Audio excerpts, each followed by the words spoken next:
Bienvenue encore une fois à ce journal que vous présente Jean Damascène Manichimni. Je vous le disais en titre, le président de la République, Paul Kagame, exhorte les dirigeants des instances de base à faire du citoyen leur priorité afin de résoudre les problèmes auxquels cette population est confrontée. Le chef de l'État a fait cette indication ce lundi à l'occasion de la clôture d'une formation à l'intention de ses dirigeants à Gishari, c'est à l'est du Rwanda. Kassim Youssouf.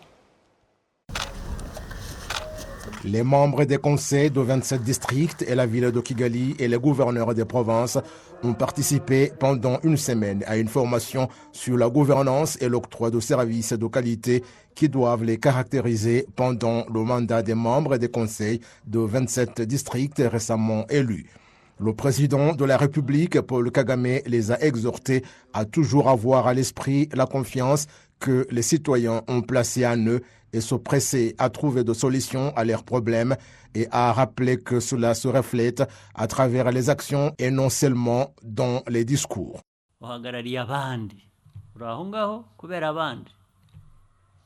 Vous représentez les autres et vous êtes là grâce à d'autres qui vous y ont placé parce que vous n'avez pas été élu.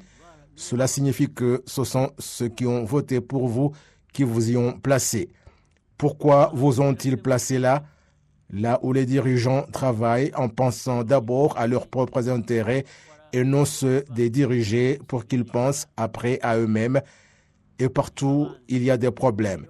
Et c'est là la différence entre les pays où les hommes ou les familles qui progressent et s'épanouissent ou bien ne progressent et ne s'épanouissent pas. C'est ça la différence. Lorsque vous travaillez en pensant à vos intérêts en tant que dirigeant, rien ne va.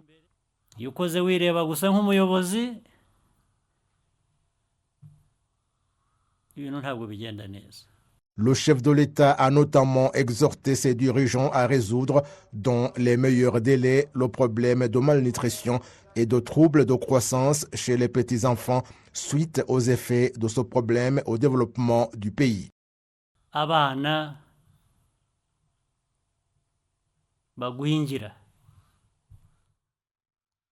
Les enfants souffrant de troubles de croissance, des enfants qui souffrent de la kwashiorkor, des enfants qui naissent avec ces problèmes et leurs parents qui peut-être ne sont pas en bonne situation et qui nécessitent de l'aide et autres. Et nous en parlons depuis longtemps. Dans chaque district, on trouve ces problèmes. Mais lorsque nous nous demandons ce qui manque, et vous, lorsque vous vous interrogez, qu'est-ce qui manque selon vous? Ce trouble de croissance, cette malnutrition, et ils ont des conséquences non seulement sur cet enfant, et lorsqu'ils sont nombreux, cela affecte tout le pays. Lorsque nos enfants souffrent de troubles de croissance, notre pays l'est également. C'est ce que ça signifie. Voulez-vous être un pays qui souffre de troubles de croissance? mushaka kuba igihugu kigwingiye? You want to be a stunted country? Le président de la République, Paul Kagame, a en outre demandé du changement dans l'octroi de services en vue du bien-être du citoyen et a souhaité que les réunions intempestives qui accaparent les dirigeants jusqu'à ne pas trouver le temps de résoudre les problèmes des citoyens s'arrêtent.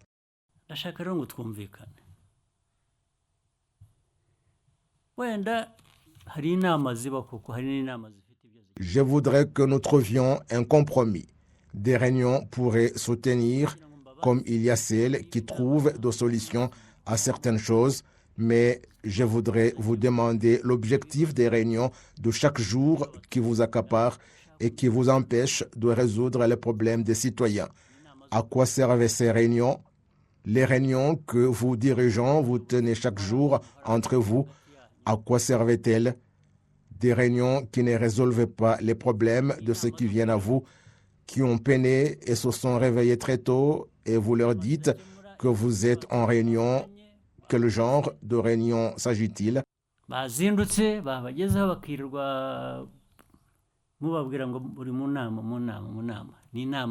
Les dirigeants qui ont participé à cette formation affirment que les connaissances qu'ils ont acquises et les recommandations du chef de l'État leur sont une aide importante qui va les accompagner dans les attributions pour lesquelles ils ont été élus. Cette université nous est très utile. Ce que nous avons appris de très important, c'est que le président de la République a signé un pacte avec le citoyen pour qu'il se développe et que nous soyons parmi les pays dignes comme il le souhaite. Et cette dignité n'est possible que si le bien-être du citoyen est effectif. Nous allons tous nous lever, sortir des bureaux, travailler et valoriser le citoyen dans ce qu'on fait pour lui. Et c'est le développement qui va être notre priorité afin que le Rwanda soit fier du bon leadership du président de la République. En tant que membres du Conseil, nous devons être l'œil du citoyen, réduire les discours, les réunions, mais plutôt mettre en place des mesures et travailler, savoir si le citoyen est satisfait de ce qu'on fait pour lui. Nous venons tous des villages et si la priorité est le citoyen, ces problèmes trouveront des solutions. Prenons des mesures au lieu d'être l'obstacle au développement du pays.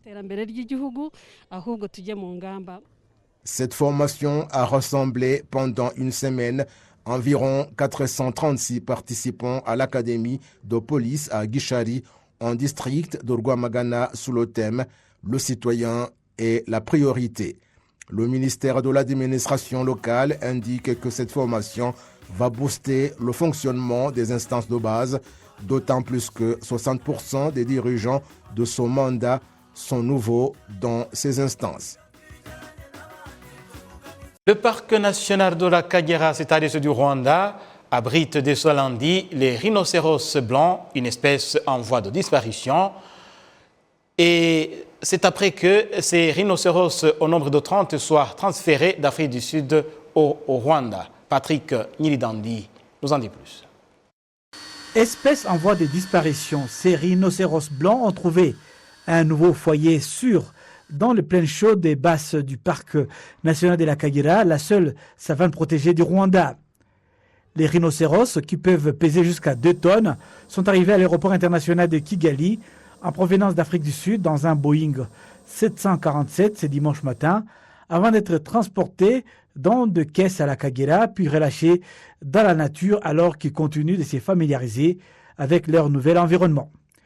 Les 30 rhinocéros blancs supplémentaires portent à 56 le nombre total des rhinocéros dans la Kagera, y compris les rhinocéros noirs arrivés à la Kagera entre 2015 et 2017. Ariel Kageruka, responsable du tourisme par intérim à l'ADB, l'agence rwandaise pour la promotion du développement, a déclaré qu'il s'agit d'un énorme coup de pouce pour relancer le portefeuille du tourisme de conservation de la Kagera.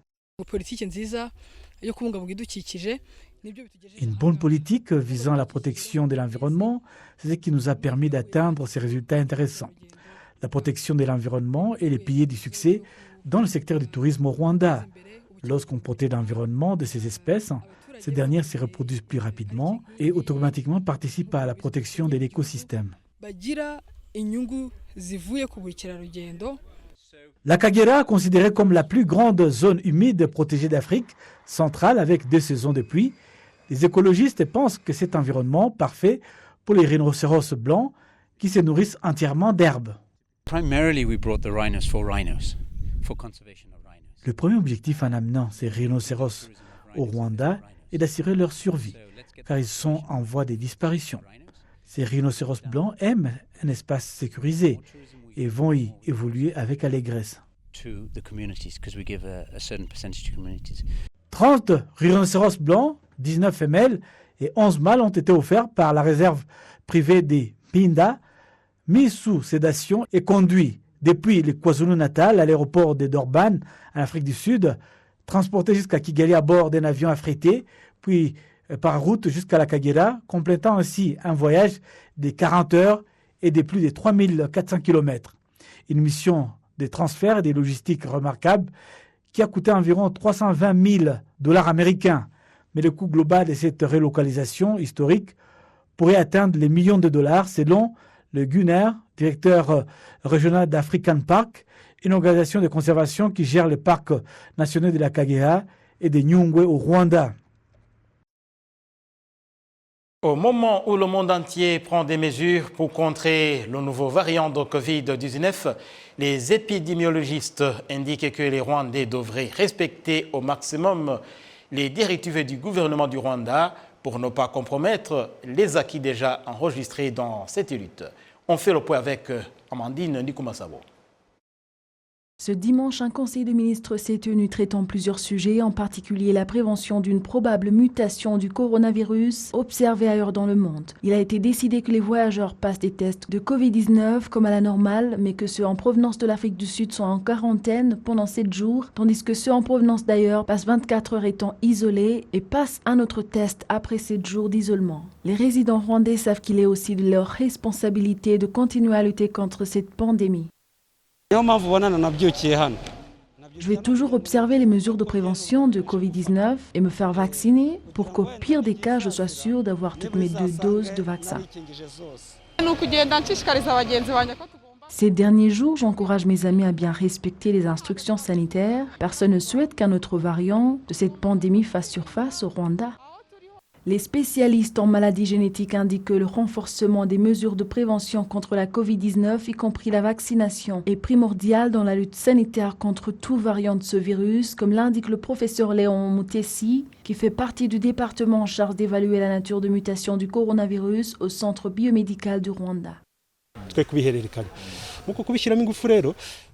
Pour anéantir les effets du virus et d'une probable mutation, nous devrions tous prendre au sérieux les instructions habituelles comme laver les mains, respecter la distanciation, réduire les déplacements et bien sûr se faire vacciner. Nous savons tous qu'une personne vaccinée et celle qui n'est pas vaccinée ne court pas les mêmes risques dans cette crise sanitaire. Le ministre rwandais de la Santé, le Dr Daniel Ngamije, insiste sur l'importance de la vaccination contre la Covid-19.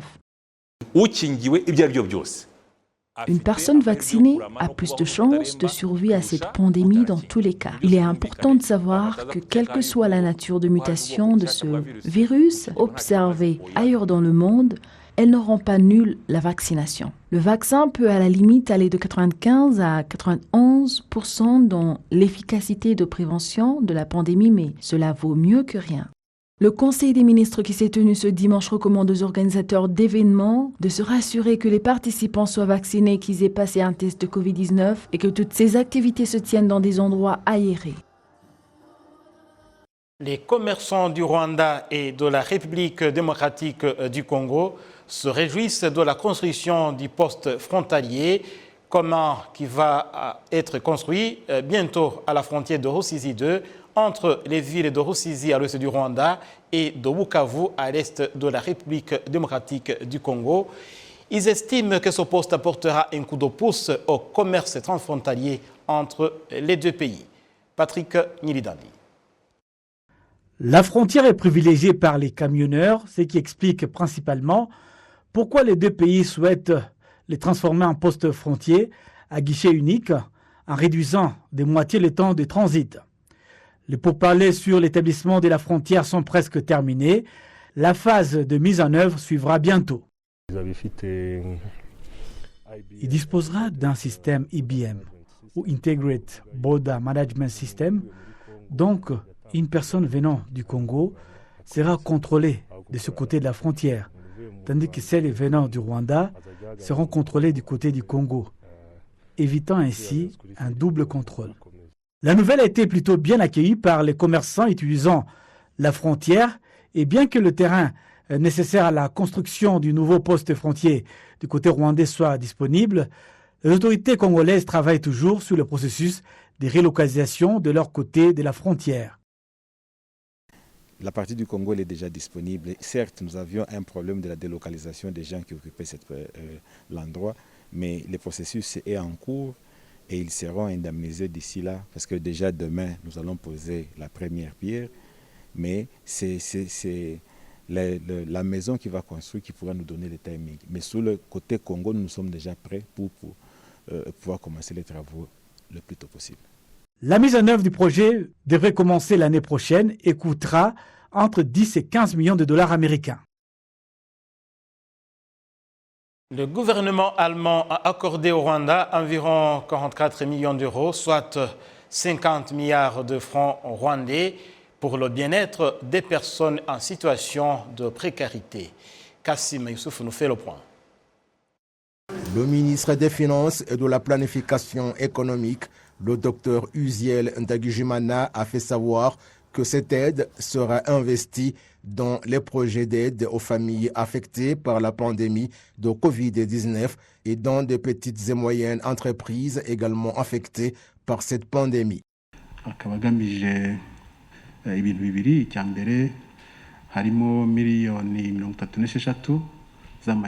Elle vise deux choses. Primo, il y a 36 millions d'euros destinés à appuyer le programme national d'aide aux personnes vulnérables par l'intermédiaire de l'agence LODA et seront utilisés dans le programme habituel d'aide aux nécessiteux VOP. La deuxième partie, c'est une enveloppe destinée à appuyer le fonds d'appui aux sociétés d'exportation de marchandises sous tutelle de la Banque rwandaise de développement BRD, et c'est une aide qui va promouvoir les activités d'exportation des marchandises. Toute cette aide vise à soutenir le Rwanda à faire face aux effets de la Covid-19 sur l'économie.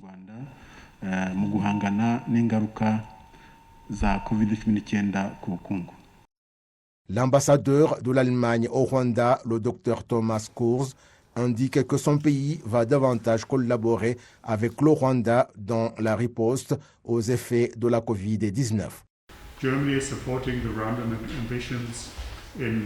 L'Allemagne appuie le Rwanda dans son objectif de relance du bien-être social affecté par la pandémie de Covid-19. Dans ce cadre, le gouvernement allemand a accordé environ 8 millions d'euros au fonds d'appui aux exportations mis en exécution par la Banque rwandaise de développement BRD. L'exportation de marchandises va davantage épauler l'agriculture. Nous sommes toujours confiants en notre partenariat pour soutenir le Rwanda et les Rwandais dans leur développement. Depuis novembre de l'année dernière, 34 petites et moyennes entreprises que la pandémie de Covid-19 a affectées ont été soutenues.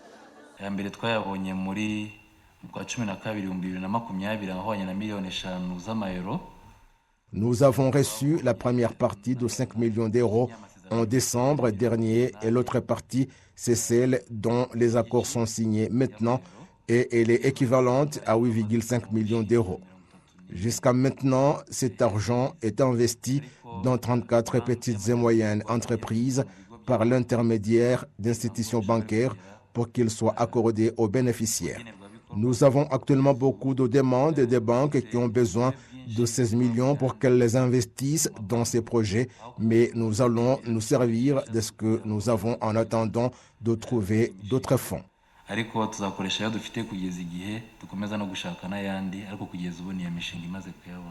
La Banque rwandaise de développement a déjà accordé des prêts d'environ 12 millions d'euros, dont 11 millions fournis par la banque allemande KfW. Elle indique qu'il reste encore d'autres projets dans 6 institutions financières d'une valeur de 16,4 millions d'euros qui attendent le financement. Depuis l'année dernière, le nombre de petits et moyens projets qui ont été financés a augmenté de 2,2% et leur valeur s'est accrue de 8%. En termes économiques, ces projets ont augmenté à hauteur de 20% et la valeur des exportations s'est accrue de 40%. L'Église catholique au Rwanda a célébré ce lundi le 40e anniversaire des apparitions de la Vierge Marie à Kibeho, c'est au sud du Rwanda. De nombreux pèlerins qui se sont déplacés pour l'occasion se félicitent de la sécurité totale qui règne au Rwanda et ces festivités ont débuté par une célébration eucharistique présidée par l'archevêque de Kigali, le cardinal Antoine Kambanda, qui souligne que le message de la Vierge Marie à Kibeho depuis 40 ans ne concernait pas seulement le Rwanda et qu'il est toujours actuel. Je vous propose de suivre le cardinal Antoine Kambanda. Les apparitions de Kibeho est un message très important pour l'humanité non seulement pour les Rwandais, c'est pour toute l'humanité. C'est-à-dire, la Vierge Marie est venue nous rappelant qu'il faut la conversion. La conversion pour prier sans hypocrisie. C'est-à-dire, elle voyait que nos cœurs ne sont pas en bonne relation avec Dieu, qu'on a tourné le dos contre Dieu. Et quand on n'est pas en bonne relation avec Dieu, quand on se sépare de Dieu, alors les relations humaines aussi sont affectées. Et effectivement, avec les génocides, on a vu le pire, la haine, la division et les tueries, frères contre frères. Mais maintenant, le message continue parce qu'après le génocide, maintenant c'est la réconciliation. Et le message de la Vierge Marie, la conversion et la prière sans hypocrisie. Les festivités du 40e anniversaire des apparitions de Kibeho se sont déroulées dans le respect des mesures de lutte contre la pandémie de Covid-19. La messe a été célébrée en plein air et il fallait présenter un test négatif au Covid-19 pour pouvoir accéder à la place des apparitions. Avant la pandémie, Kibeho pouvait accueillir jusqu'à 800 000 pèlerins par an. Et parlons justice à présent. Poursuite du procès Claude Muhaimana, ce Rwandais qui est poursuivi pour crime de génocide commis contre le Tutsi-Rwanda en 1994. Et nous sommes rejoints par notre collègue Gratien Kolimana qui suit pour nous ce procès. Gratien, bonsoir. Bonsoir Jean Damascène, bonsoir chers téléspectateurs. Le procès Claude Muhaimana se poursuivait ce lundi. Quels sont les grands moments de cette journée?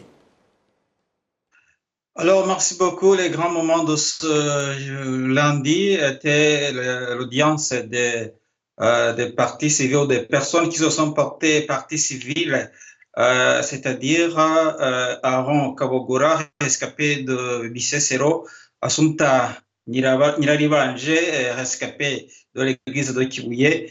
Il y a aussi Jean Bekima, rescapé de la colline de Gitwa et aussi de Bisesero, ainsi que Edmond Mugambira, qui est rescapé du génocide de Gitwa aussi, c'est dans le district de Karongi. Toutes ces 4 personnes ont été convoquées par le président de la Cour d'assises de Paris. Alors, c'était en vertu des pouvoirs discrétionnels lui accordés par la loi française. Alors, toutes ces personnes sont revenues sur le calvaire auquel ils ont été infligés par le génocide perpétré contre les Tutsis. Notamment, ils ont perdu les membres de leur famille, sinon la totalité de leur famille sont rescapés très peu dans des familles très élargies qui étaient composées de personnes entre 50 et 100 personnes de chaque famille élargie. Alors, pour Assumpta Nyiraribanje, elle est revenue sur les massacres à l'église de Kibuye, l'église catholique de Kibuye, où les femmes et les enfants ont été sauvagement massacrés. Puis les 3 hommes sont revenus sur le massacre de Gitwa. C'est une colline de Gitwa où les gens, les hommes se sont défendus, ont fait la résistance comme à Bisesero. Alors, malgré tous ces efforts qu'ils ont mis ensemble pour se défendre contre les assaillants, ils ont été massacrés par l'aide des gendarmes et des militaires ainsi que des miliciens qui étaient lourdement armés par rapport à ces personnes qui essayaient de se défendre et résister à ces attaques. Pour les gens qui s'étaient réfugiés dans les collines de Bisesero, ils ont témoigné que les militaires français qui sont venus dans l'opération turquoise en fin juin 1994 les ont demandé de sortir des broussailles pour se présenter à eux. Et les militaires français leur ont promis de revenir après 3 jours pour leur assurer la sécurité. Mais après ces 3 jours, beaucoup de choses se sont passées, notamment les Interahamwe et d'autres milices, notamment les militaires, ainsi que des gendarmes et des polices communaux, sont revenus dans l'entretemps pour massacrer ces personnes, étant donné qu'ils étaient sortis des broussailles ou de leur cachette pour rencontrer les Français, les militaires français. Alors, quand les militaires français sont revenus, un tiers de ces personnes étaient décimées, comme l'ont témoigné certains de ces témoins. Alors, toutes ces personnes ont demandé à la Cour de leur assurer que la justice leur sera rendue parce que ils ont été induits ou introduits dans la vie misérable à cause des leurs qui ont été décimées. La plupart de ces personnes étaient des jeunes. Il y avait ceux qui avaient 16 à 20 ans ou 14 ans. Le plus âgé, il a 72 ans aujourd'hui. Alors, toutes ces personnes ont dit qu'ils ont besoin de réparations dans ce procès. Alors, c'est pour cela qu'ils se sont portés partie civile, mais je peux signaler que jusqu'à présent, la loi française n'admet pas que les personnes qui ne résidaient pas en Europe ont droit à ces réparations, notamment en ce qui concerne les crimes de génocide et crimes contre l'humanité commis au Rwanda. En bref, c'est ça que je peux vous dire à propos de ce procès qui se déroule à Paris dans la cour d'assises. Oui, alors Gratien, au cours de cette déposition des témoins, est-ce qu'il y a des contre-interrogatoires ou bien ils témoignent seulement?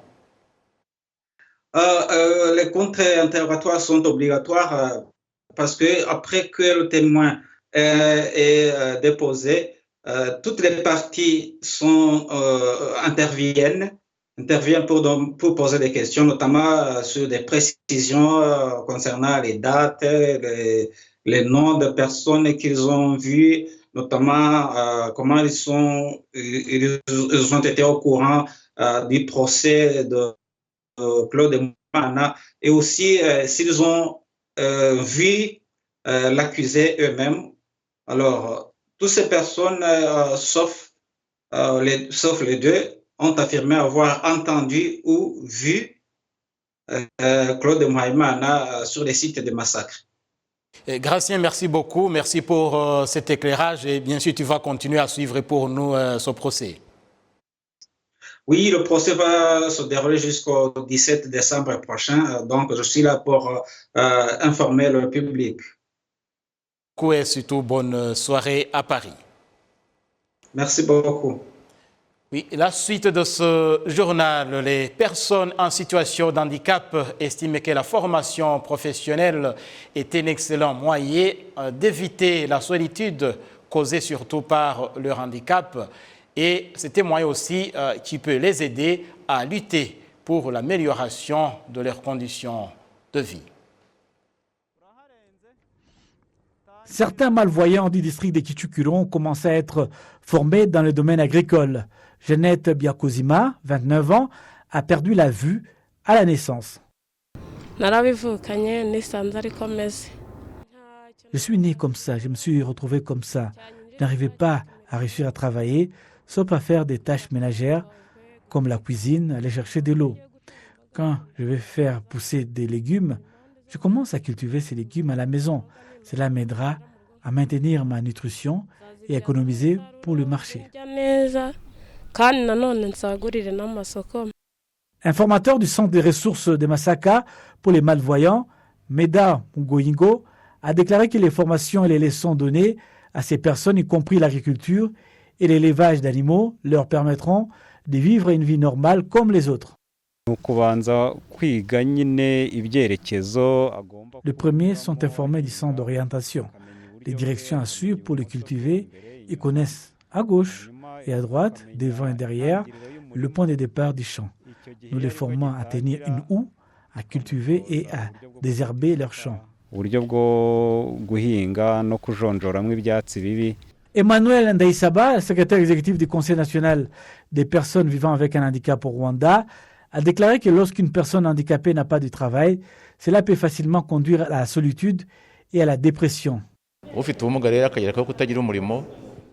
Quand une personne handicapée n'a pas de travail, c'est un gros problème auquel il est confronté. Elle devient plus déprimée. Et quand une personne handicapée trouve un travail et s'occupe et commence à gagner de l'argent, ceux qui se moquaient de lui ou d'elle ne voient plus le handicap, mais la capacité de cette personne. En cette semaine nationale des personnes vivant avec un handicap, l'Agence des États-Unis pour le développement international, USAID en sigle, a visité ce qui a été réalisé jusqu'à présent dans la mise en œuvre du projet dénommé Umurimo Kuri Bose. Ce projet a été lancé en décembre 2020 dans le but de soutenir l'emploi et l'autonomisation économique des 1560 jeunes, dont 1200 jeunes handicapés, dans 12 districts du Rwanda. Élément de l'actualité nationale, lancement ce lundi d'une formation de Vincent au cadre sud-soudanais sur la construction de la paix, la réconciliation et l'organisation de la période post-conflit. La formation se tient à l'Académie rwandaise de la paix à Musanze, c'est au nord du Rwanda. Amandine Ndikumasabo continue. La formation de haut cadre du Soudan du Sud se tient actuellement à l'Académie rwandaise de la paix après une formation qui s'était tenue en mai de cette année où les participants étaient uniquement des militaires. Le ministre en charge des activités du Conseil des ministres au Soudan du Sud, Dr Martin Elia Lomono, souligne qu'il est très important que les responsables du Soudan du Sud suivent une formation au Rwanda pour qu'au retour ils puissent se servir de l'expérience acquise pour développer leur pays. Le ministre rwandais des Affaires étrangères et de la coopération internationale, le Dr Vincent Wiluta, indique que la paix, l'unité et la réconciliation sont des points importants auxquels le Rwanda se base pour assurer la bonne gouvernance du pays. Et c'est ici que prend fin ce journal au nom de toute l'équipe qui a contribué à sa réalisation. Jean Damascène Manishimwe, je vous remercie, portez-vous bien et soyez toujours en compagnie de la télévision rwandaise.